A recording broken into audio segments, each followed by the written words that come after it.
WataMote Chapter 193. Strangely, the events in this chapter were pioneered by Yuri's stomach. The catalyst, however, was one of Tomoko's mundane dreams, which I'll get into later. One dream that was focused on in this chapter was Tomoko's desire to eat ramen with her friends after school, a desire that was honored by Asuka, Nemo, and Yuri. Moreover, these plans included 3 more people, Miho and Fuka, who were friends with Asuka, and Uchi, who just decided to insert herself into the equation. To say the least, the ramen trip was a bad time, but there were signs that this would end in disaster. Number 1, the place was an hour on foot. This isn't much of a problem actually, since an hour trip on foot is about a 10-minute car ride, give or take, but the mere fact that Fuka suggested that they walk an hour for fucking ramen is odd. Number 2, Miho decided to opt out as soon as she knew where Fuka was planning to go. Miho is a smart girl. I trust her intuition and foresight over Fuka's 10 times out of 10.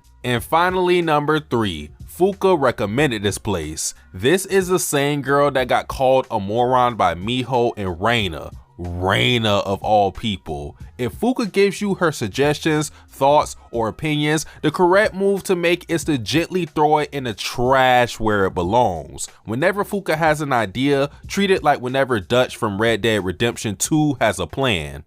I had a goddamn plan! Now, given the fact that the mastermind behind the ramen catastrophe is Fuka, one has to think whether or not this was mere coincidence or intentional. There is no such thing as a coincidence. On this perspective, it would make perfect sense that Fuka simply missed badly on a recommendation. Hell, I've had to deal with a bad recommendation myself. On the intentional side though, the reason I think this could be possible is because Tomoko is involved. Fuka has been willing to sacrifice her own reputation just to one-up Tomoko, so I wouldn't say it's a stretch to think that Fuka would choose this ramen place just to take home court advantage in a one-sided battle with Tomoko. Here is the evidence I collected for that theory. First, I'll restate this again. Fuka wanted to walk an hour to this place for some reason. For any normal person, walking an hour to a restaurant isn't appealing, but on the chance they accept, it would challenge their stamina, which you would think would hinder someone like Tomoko, who doesn't look athletic at all, but benefit Fuka, who, like Tomoko says, is a gorilla. Second, Ramen Bastard required you to yell out your order, which I'm sure Fuka would know a socially awkward person like Tomoko would struggle with. And last, the portion of ramen they serve is a lot. Fuka said herself that no one she goes with ends up finishing their food. Bottom line, this restaurant was the perfect place for Fuka to flex on Tomoko in a multitude of ways.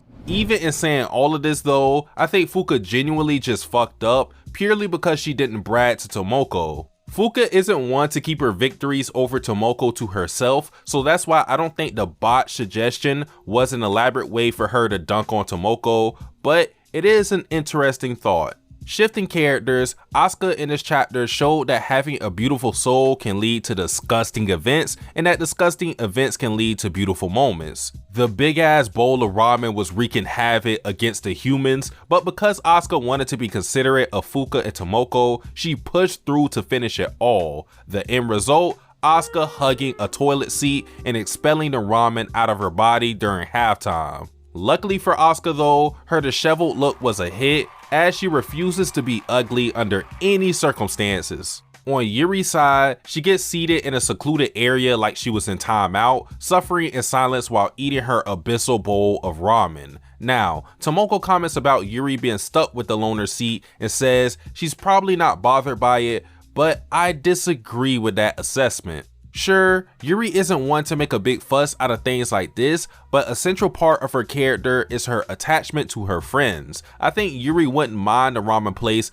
if she was at least seated with Tomoko, sharing the same fate. Yuri can play the loner well, no doubt, but her debut in WataMote was her lashing out at Mako because she bailed on her before the Kyoto trip. However, being away from her friends might have been the least of Yuri's worries, since like Asuka, she too vomited the ramen. Interestingly enough, Nemo was the one that was looking after Yuri this chapter. She seemed to be very attentive to her, and while that might just be a part of Nemo's personality, I think she is slowly getting closer to Yuri. Seated with Nemo though was none other than Uchi, who was never directly addressed by the group this chapter. Uchi didn't have a role other than to continue the gag of her inviting herself to what Tomoko has going on and being NTR'd by other girls. I am disappointed that we didn't get a conversation between Uchi and Nemo, considering those two rarely interact. The one time I do remember them exchanging words was in chapter 117, where Uchi teleports to Nemo in order to critique her impersonation of Tomoko. The last person to cover is Tomoko, the only person besides Fuka who came out unscathed. I don't know why this is, but a good theory is that Tomoko is resistant to the vomit bug. Why is this, you may ask? Well, Tomoko is a survivor of Mike's cooking, which is canonically god awful, so maybe that experience ensured that Tomoko is now built different. On a serious note, another one of Tomoko's dreams was achieved in this chapter, which was to walk alongside her friends at night. And as Ozzy Manny on Reddit and Sager Art on Twitter, and I'm sure other people astutely pointed out, this dream of Tomoko's was a reference all the way back to chapter 26. If you look at these panels side by side, they sort of mirror each other with the setting, situation, and amount of characters in the panel, so this was a clear callback and brilliant work by Nico Tanigawa. While I'm on the topic of Tomoko's dreams, the theme of them seems to be activities you'd expect from your average high schooler. I believe Tomoko wants to make up for lost time by making her last year of high school worthwhile. That's why her fulfilling these seemingly uneventful dreams are important. And it'll make the movie Tomoko is in the process of making more valuable than ever, since it'll be something she produces with most of her friends. On the miscellaneous bits in the chapter, I really like this panel, that's why I had to use it as a thumbnail. The main reason is because it reminds me of one of my favorite panels on WataMote, which is Tomoko walking with Mako, Yoshida, Yuri, Uchi, and Nemo during the Mickey Mouse field trip. Also, I especially love Fuka in that panel just because it looks like her walk is brimming with confidence. She's leading the pack, walking with her chest out and head held high, which is fitting for someone as sure of herself as Fuka is.